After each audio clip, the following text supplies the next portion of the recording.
he's under fire. So many people are criticizing him because of his latest comments about mentoring the new third round draft pick, Malik Willis. He said that it's not his job to mentor him. Me personally, I feel that it was blown out of proportion. They made it too much big deal about everything that he said. They took one little stuff from everything that he was saying in the press conference, and they made it into this whole like, oh my God, this guy is an asshole. Like, he's the veteran. He should act like a veteran. He should mentor this guy, that guy, blah, blah, blah. You and I, we've watched this game for such a long time. It was the same thing with Bret Hart. Well, I mean, excuse me, with Brett Favre, Aaron Rodgers, Tom Brady, Jimmy Garoppolo.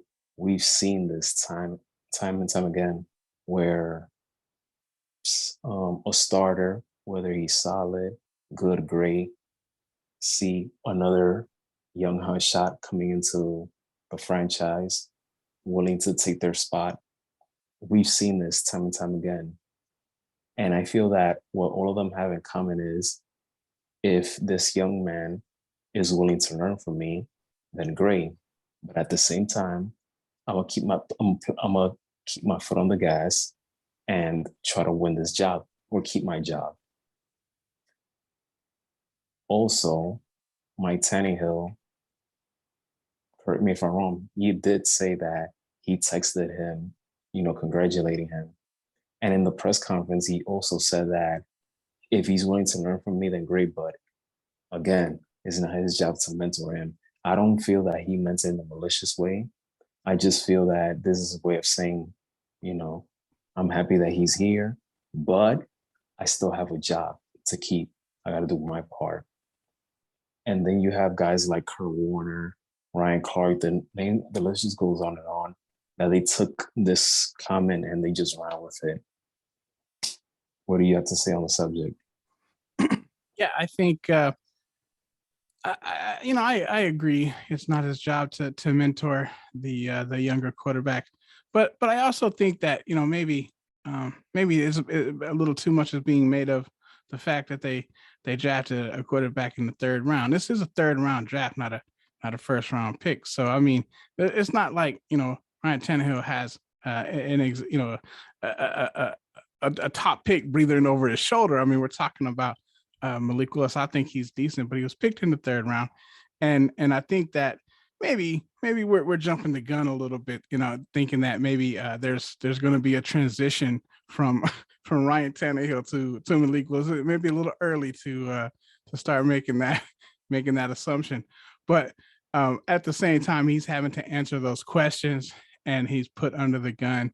And I agree, it's not his job, but I also think the third round pick has got a little work to do before he can start, even being concerned with, is he going to mentor him into the position? I don't know if that's the case yet, but I think it's interesting that he made that comment, and I kind of agree with him. It's certainly not his job. Yeah, and nowadays, a lot of people are soft. They can't take criticism. They will take one thing and they just run with it. So I wouldn't be surprised if this rookie quarterback will feel some type of way because of those comments. He might be in a position where he might want to ask Ryan Tannehill a question about, how do you do this? How do you do that? And now he might have to think about it twice, because he might think that Ryan Tannehill thinks differently of him. But I feel that they're going to work it out. It won't be a problem. Whoever is the best man for the job is the one that will get the starting quarterback position.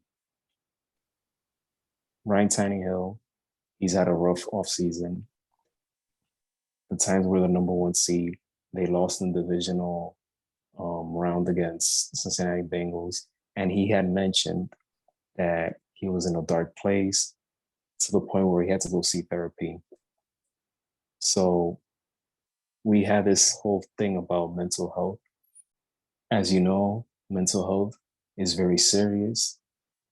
So for a guy like Ryan Tannehill, who was brave enough to share with us what he's gone through in the off season, and then had to deal with the press conference, deal with a tough question about Malik Willis, because according to what it has been reported, the Titans didn't even reach out to him to let him know that they're drafting a quarterback. So for him to deal with all of this, and now with this new criticism, it could take a lot. It could take a lot on him from a psychological standpoint. Yeah, I feel that way too about, when Romo came to the Cowboys. I'm sorry, when Dak came to the Cowboys and Romo was still quarterback.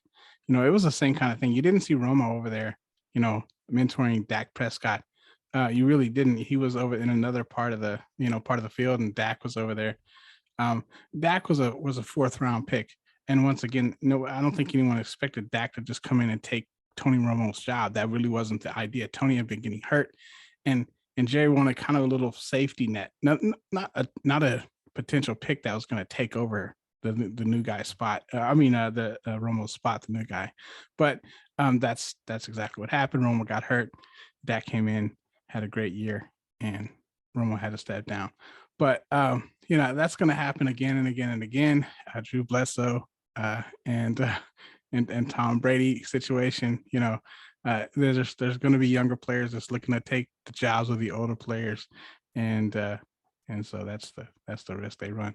But I'll be excited to see. I'll be watching to see how things develop over there this year for sure.